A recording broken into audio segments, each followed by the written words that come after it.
Hi guys, this is my first ever blog. I'm going to be doing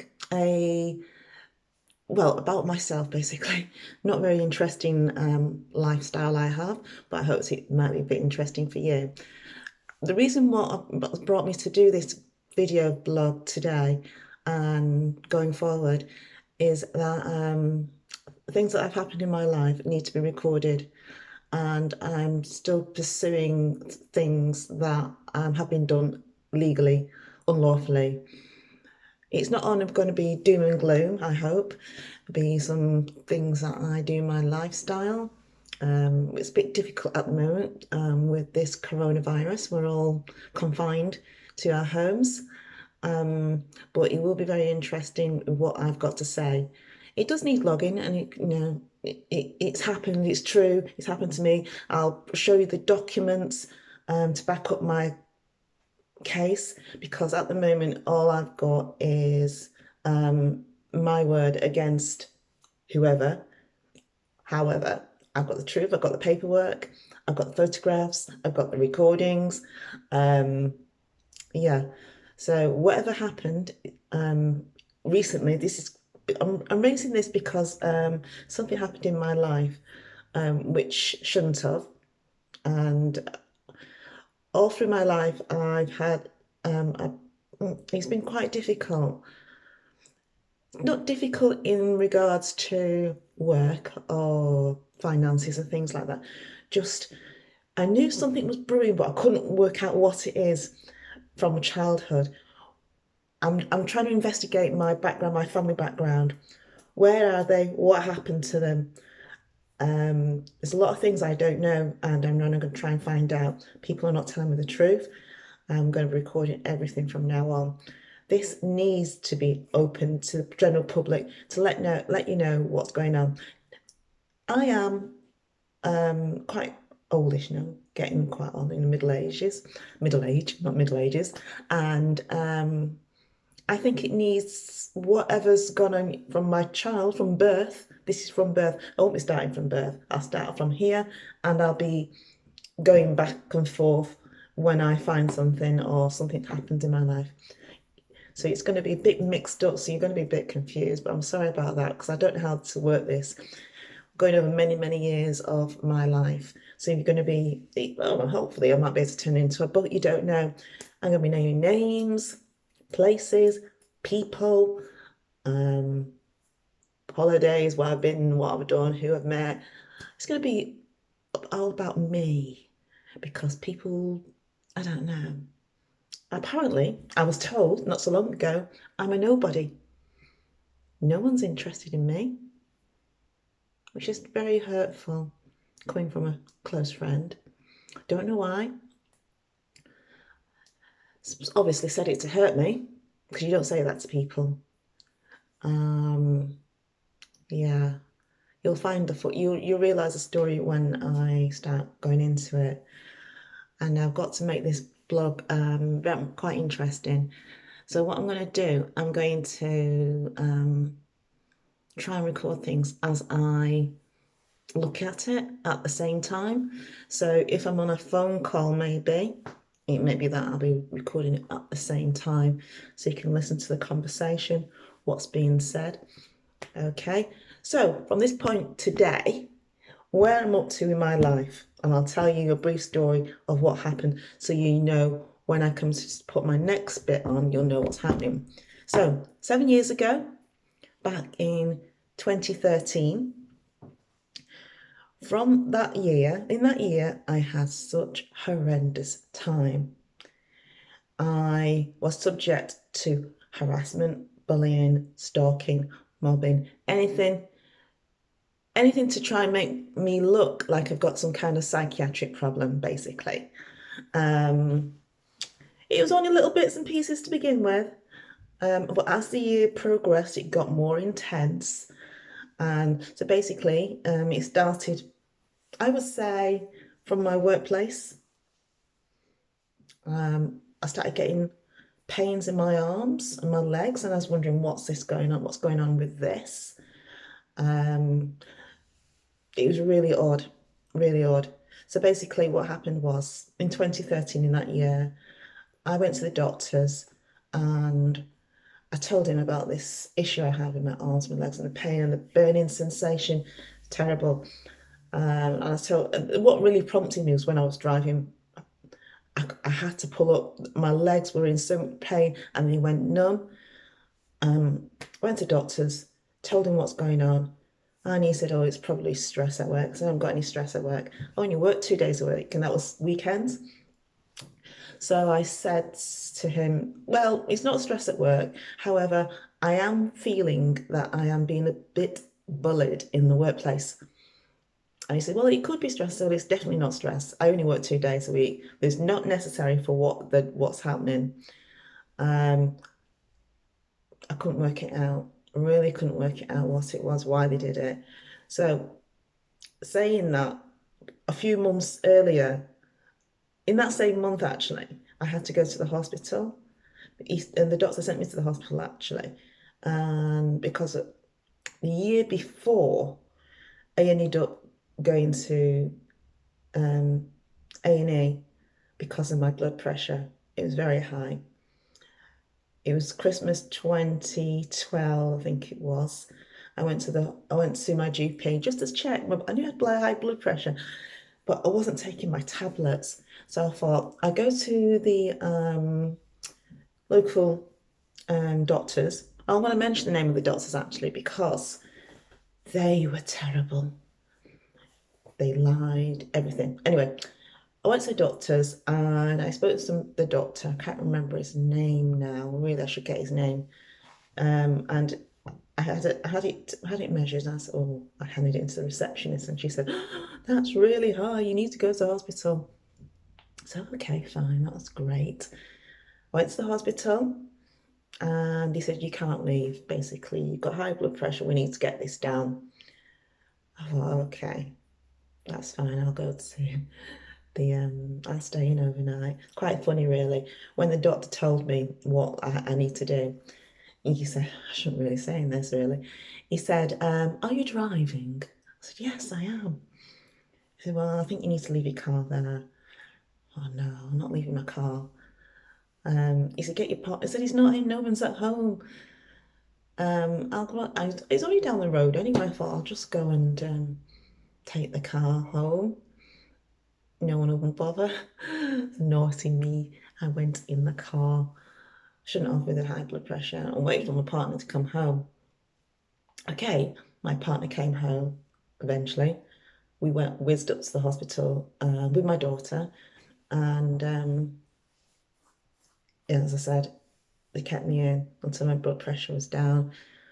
Oh God, what a horrible ward I went on as well. Full of old people. Nothing wrong with old people. I'm an old person. Yeah, one woman wanted to kill her husband. Another person in the bed set the house on fire. I thought, oh my God, I've not been in hospital since my daughter was born. Oh my God, it was a really weird situation. So, following day, I left the hospital. Blood pressure was fine. And I was happy about that because I didn't want to stay in that ward any longer. So, it was Christmas as well. So, it was it was a Saturday. I got home and I felt a bit hungry. I said to my partner, can we have a curry? Yeah, we had a curry. So he went and got me, it wasn't a spicy curry, it was a lamb korma. And I don't know if it was a medication that was in, which I had. I don't know. But I had my lamb korma. I collapsed. I collapsed.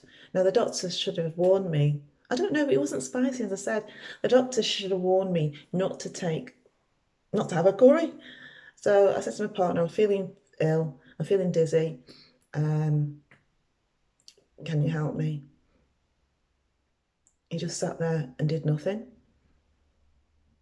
I ended up climbing on the floor, going down on my hands and knees, and crawled to the front door.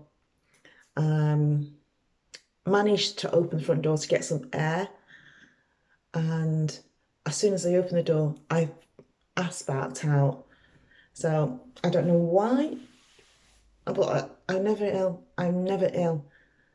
So either it was the tablets I had from the hospital to get me. I can't understand. No, it won't be my blood pressure because I'm still on the same tablets now. Oh, they were repeating like every few hours. So it's either from the curry house I went to, from their meal, their lamb korma, which is mild and an naan bread, or someone put something in my food. I cannot explain what it was. There shouldn't be, but if it was the tablets from the hospital, the doctor should have said, don't have a curry, basically, and they didn't. So there I was, spat out on the floor, and Mother Earth just left me lying there. I could have died. I don't know. You didn't even come to see what was wrong with me. I was on the floor flat out. And when I eventually come to, um, I said, didn't you even bother to, he said, I thought you was okay. I was on the floor, spat out. Um, yeah, he just left me there. I couldn't understand it. Anyway, he went to bed. So following that incident, the continuous of that year, 2013, I'm sorry, not continuous of the year, the next year, 2013, other incidents started to happen. Problems with my car. Now my car is quite old anyway, but it was just a coincidence. Things started happening. There's problems with the house. Things were dying in the house. The boiler went. The what do you call it? Sensors, smoke alarm. That for some reason there's a problem with there, and was getting carbon monoxide through the boiler. Someone drove it into the back of me. Then anyway, the incident with the doctors, whereby I told them about the burning sensation and me driving and the pain in my leg. Anyway, he sent me to the hospital to get this checked out. Got to the hospital. There's other incidents because when I come out of the hospital in regards to my blood pressure, there were still problems. So I said to the doctor, I'm having problems with this burning sensation ever since coming out of hospital.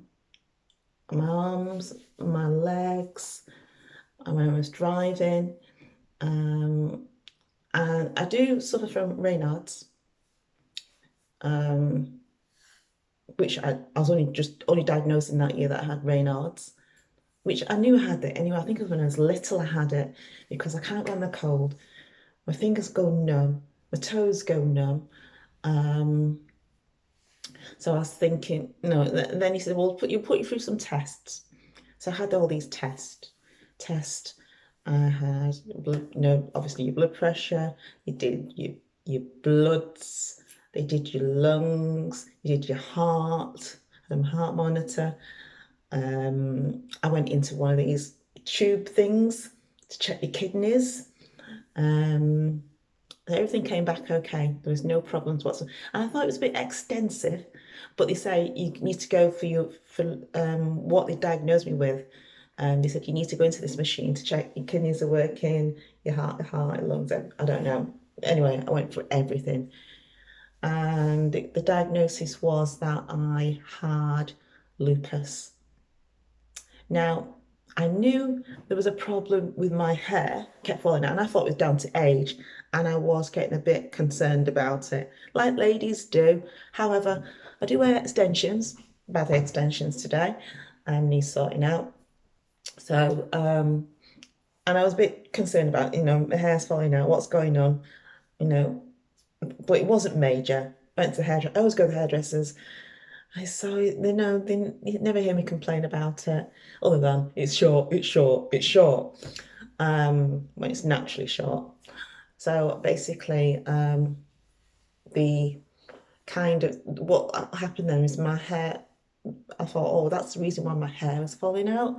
I really thought it was the reason my hair, but it could have been age. I just thought I was just trying to make a reason for the hair falling out.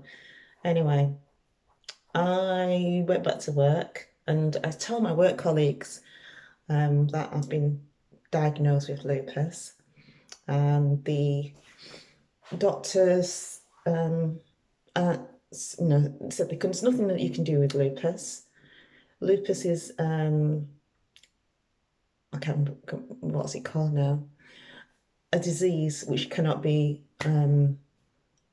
fixed, basically. There's no diagnosis for it. You just have to, it's things you can prevent from happening to yourself.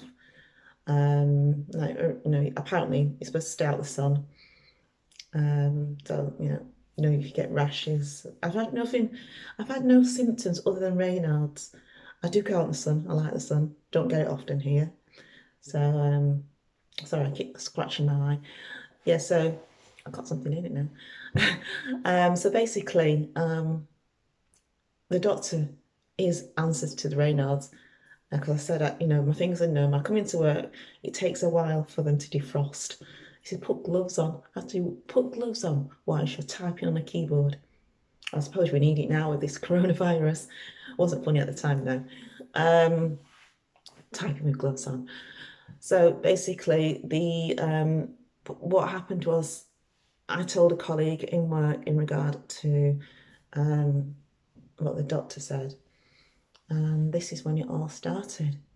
Basically, I started getting this. Only one colleague started it, and he started walking past me with a swagger. And he goes, starts messing about with his hair, and I'm thinking, I hope he's not directing that to me.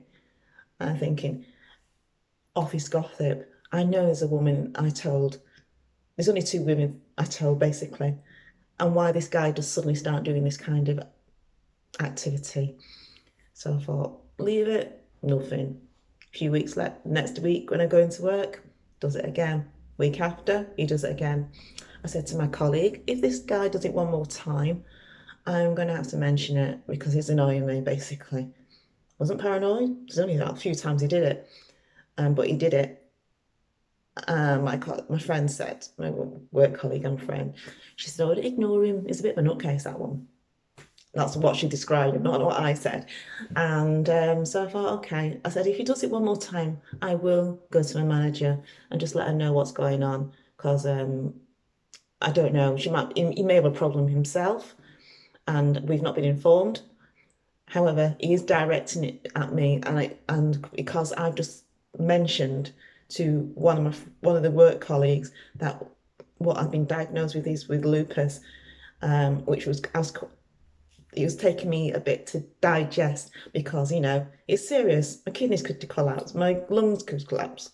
I don't know, brain disease. I don't know. It attacks your body basically, and that's what I said. It's probably attacking my hair basically, but so I went round. I did it again basically, another week, and I thought I'm not putting up with this.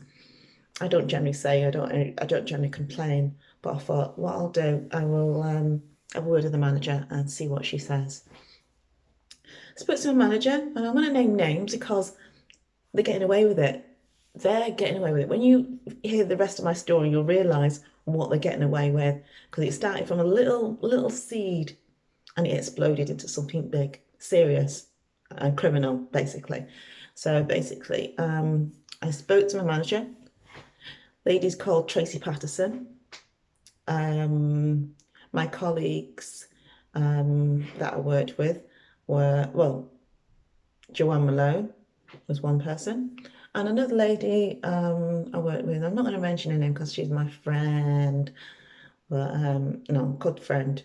We sat together for many years together, and she knows what I'm like. Well, sort of like our children grew up together. I've got to stay on my hair. Our children grew up together, and yeah, so she knows me very well. So does this other lady, but she was starting saying things which were really random, which were really strange. So I'll left it at that. I'll leave it at that with the names. So I spoke to my manager. She said, "Oh, I'll have a word with our HR team." And I'm thinking, why speak to HR? You're a manager. Can't you deal with it on the shop floor? I thought it was a bit odd to begin with for her to say that. I didn't know the name of this gentleman. All I knew is that he was a waltzed up and down the shop floor. Well, it's not shop, it's the office floor, with his headset on, with his swagger, smiling like an idiot. And I'm thinking, behaviour is not normal. Okay, he didn't say anything, but he knew he was directing, he knew he was attacking me as opposed to nobody else. He knew what he was doing, basically. And I'm thinking, this guy's just trying to wind me up. There's only so many times you do something, and I'm thinking, either say something to him direct or speak to manager. And I think the sensible thing was to speak to manager. It might not have been anything, but I needed to speak to her in case it got out of hand, which she did eventually. So I spoke to the manager, and she says, I'm going to speak to HR. She spoke to HR, and HR says, you need to go to HR office. I said, okay, but why? Just speak about the incident. I said, okay, fine. As I said, I didn't know this guy's name. What she should have done was tell me who this guy was, or she should have a name for this guy. And at this moment in time, I still don't know the name of this person. So I went to see this HR person called, I can't remember her name now. Oh, Williams, Janet Williams. Nice lady. However, when I told her, she didn't believe me. And I said, it's nothing major. I just thought, I don't know why I've been sent here. And she said, listen, I think you need to go and see a doctor. Well, was I shocked and disgusted at this person? I said, I've never met you. This is the first time of our meeting. I've worked for this company 12 years. I have never met you once. I've never spoken to you until today. And you're telling me I need to go and see a doctor. She said, yeah, you need to go and see a doctor. I was flabbergasted. On what grounds? Because I made it a little, it wasn't even a complaint because it wasn't in writing, it wasn't formal. I said, no. I said, I just need it. I just need to raise it. She said, well, we can't do anything unless you make it formal. And I thought about it. Well, why do I have to make it formal? You have to do it in writing and you have to name names. And I thought, this is getting more ridiculous by the minute. I said, I'm not going to the doctors. There's nothing wrong with me. I've never took a day off ill in my entire life. Whilst I have been in this company, I'm here every day on the dot, or just on the dot, and I work hard. My work is shown on the the assessments we do. There's nothing wrong with my work, my attitude. I work my colleagues perfectly fine. I have nothing wrong, no bad feelings with anybody. We all get on together. And you're telling me, who you'd never seen in your entire life, I need to go and see a doctor. Well, this is when things start getting worse. So I said, I'm not going to see a doctor. I will raise it formally, although I don't want to. But I don't think I need to name names at this time. So I went back to the office, and I thought, and it started getting worse by the other colleagues, and I thought, oh my God, why are people doing this?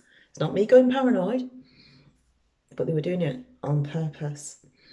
So what I arranged an appointment for this Janet Williams meeting again. No, actually, I put it in writing. And what I'm going to do, I'm going to find that letter. I think I'm going to stop here. I'm going to find that letter and then I'm going to read it to you and what I wrote. So you know exactly what you want. I'm going to show the paper, what I wrote, the correspondence. And I'm going to read it out because this is quite crucial in that I didn't want to raise a formal grievance, but they did it. They made me do it.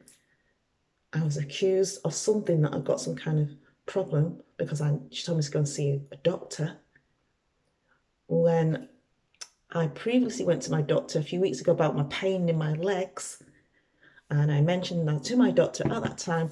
I think I am being bullied in the workplace, and he wrote that down on my medical file, and I might just bring that to show you, because as far as my workplace is concerned, there's something more serious wrong with me. Now, I'm sorry, if there was, it's not their job to do so, it's down to the doctor. So, and I'm thinking, they wanted me to go to that doctor so they can, I don't know, add a bit more onto my file, make it look like I have got a problem. So, yeah, I'm going to bring that letter next time I do this. Not very good, but it's a bit boring, but it's a long story. It's going over all my life. So this is like, I'm in the second third of it. Oh, sorry, the second third, because I'm going to go back to my childhood, discuss that, let you know what's gone on there, and then I'm going to discuss my fight at the moment, because I've been through all the what do you call it, complaints processes with the NHS, the CQC, my workplace, because yeah, the NHS is involved, my workplace, the police are involved, you name it, they're all involved. I'm going to name names as well, because it's all on paper, and then I'm going to show you videos, recordings, activities, what people were doing. Police are not interested one bit, despite the fact I've got evidence. As far as they're concerned, I've been basically, this is what prompted me as well, because the Black Minds Matter, I'm a black person, I've been discriminated, without a doubt, and you'll realise why. I'm just scared as well, because people have got away with this, and they shouldn't do. I'm just a normal person with a different colour skin. I get on with my work. I commit no crimes, I don't think. Maybe, I don't know. Pinch of biscuit. But no, nothing major. So I'm going to leave it here today. It's quite long, I know. But I have to get it down, because I've had all sorts happen to me. Food tampered with. My blood pressure monitoring fabricated. All sorts. Someone tried to take me off the road. My mobile data has been wiped clean. Phone's been hacked into. I've been sent to places which are not generally places I've been sent to places because someone's either got into my phone and they're not genuine appointments that I had. I've just been sent out to random places, basically. Yes, I've got a stalker of some sort, or I don't know, hate crime. I haven't got a clue. But it is worrying when people have been in your car, they've been through your phone, you've been through your mobile data, you know your personal details, you know where you've been, you know what you've ate, you know when you're sleeping, you know when you start work, when you finish work. Yeah, some things have happened really seriously. So I'll leave it there for now, folk. Hope it wasn't too boring. This is the only way I can get it down. There's so much to put. There's so much that's happened. I need about 10 novels, but I'm going to break it down so it won't be that boring. So this is what's happened to me. I will do, my daily activities. I don't have many, but I'll try and do some. I've got something in my eye still. I do apologise. So, okay, so that's it for today. I hope you wasn't too bored, but I'm going to log it, make sure this is all logged for future. Speak to you soon. Take care. Bye.